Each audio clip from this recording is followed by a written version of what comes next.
সাফ নারী ফুটবল চ্যাম্পিয়নশিপের সর্বশেষ দুইবারের চ্যাম্পিয়ন বাংলাদেশ।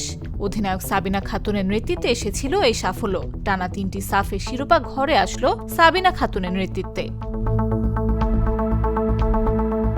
থাইল্যান্ডের ব্যাংককে রোববার নিজেদের শেষ ম্যাচে মালদ্বীপকে কোনো পাত্তাই দেয়নি বাংলাদেশের মেয়েরা। 14-2 গোলের রেকর্ড জয়ে বাংলাদেশ সাফের প্রথম আসরে শিরোপা জিতে গড়েছে আরেকটি ইতিহাস। তবে ম্যাচে প্রথম গোলটি করেছিল মালদ্বীপ, শেষ গোলটিও করেছে তারা। তৃতীয় মিনিটে গোল করে এগিয়ে যায় মালদ্বীপ। 3 মিনিট পর সাবিনা খাতুনের ফ্রি কিক মালদ্বীপের জাল কাপালে ম্যাচে ফেরে বাংলাদেশ। 7 মিনিটে পেনাল্টি মিস করেন অধিনায়ক সাবিনা খাতুন। তার নেয়া শট চলে যায় বাইরে।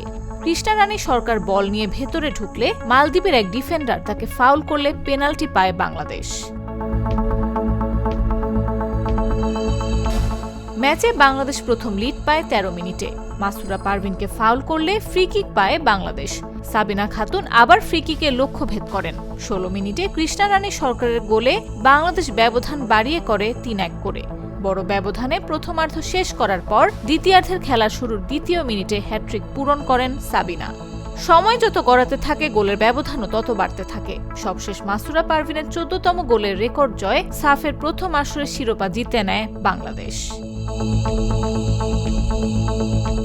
নিউজ ডেস্ক, জাগো নিউজ।